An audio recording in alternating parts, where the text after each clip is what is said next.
Welcome, singles, to our Soulmate Minute, where one of our clients will share publicly what our coaching has done for them in their love life. This is Laura Lee and Scott Lees of Lees Relationship Coaching, and we are so delighted to have you with us today. We want all of you to know that our coaching is based on the wisdom of a higher power, and God tells us it is not good for man to be alone.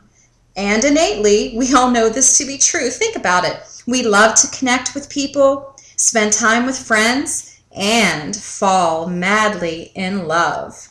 Yet, when one is single, alone is our starting point, our point of origin.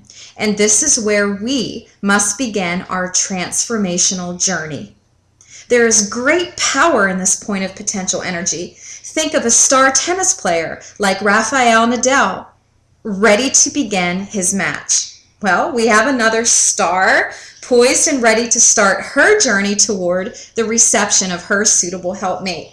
Let us welcome Julie, the winner of our Valentine contest, to our Soulmate Minute, and she's choosing to remain anonymous and faceless for now, and we can respect that. So Julie, hello. Congratulations. Congratulations. Thank you so much. I am so excited to start this brand new adventure in my life. Oh, that's wonderful. And she wrote such a moving entry as to why she should be chosen to transform publicly with our coaching. So Julie, let's get busy.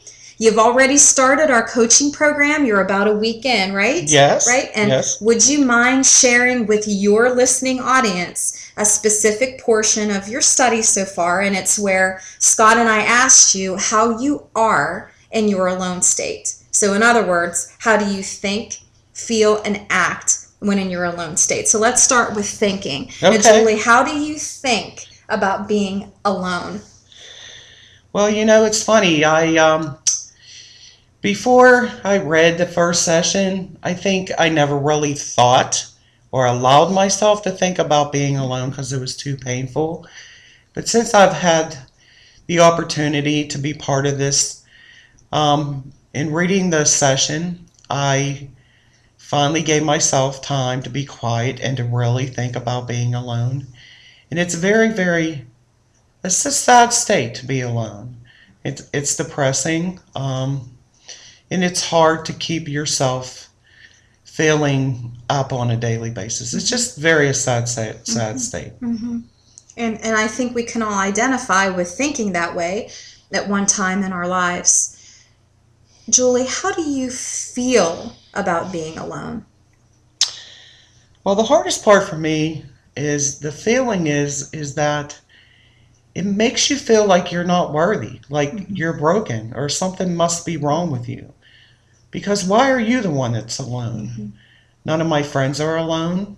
They've all had the opportunity to find their soulmate and get married, have children, and let alone I'm all alone. I'm all by myself. Mm-hmm. So it creates a feeling of unworthiness, and that you had to feel somewhere in your life because why are you alone? Mm-hmm. And I'm getting all teary-eyed listening to Julie because thinking and feeling that something is wrong with you, Julie, you agree, is one of the worst places to be. So I can completely identify with that. And Julie, how did you act, or how do you act when you were alone but maybe starting to date somebody? Mm-hmm. Can you talk to us a little bit about that? Well, I think because of this aloneness, it has made my self-image of myself less than it should be. So I've allowed myself to place myself in unhealthy relationships and continue to remain in them because, again, I don't want to be lonely. However, because of that, you only end up feeling worse about yourself because you know truly in your heart that you deserve someone to love you and to be kind and warm. And I just never really were able to have someone that totally fulfilled my needs that way. And like I say in the beginning of the relationship, everything's wonderful, but then after a while, people start to show their true colors. And I think someone who's in a healthy state of mind wouldn't allow someone to hurt them or treat them less than they deserve. But because you're lonely, you kind of grasp onto whatever you can get. And that's what I've done in the past. And that is what I don't want to do in the future. Okay, great. At this point, Laura Lee and I will guide Julie into breaking this negative cycle of thinking, feeling, and acting, and help her to create new positive ways of thinking, feeling, and acting that will lead her toward, not away from, her suitable helpmate. Thank you for sharing, Julie. You're welcome.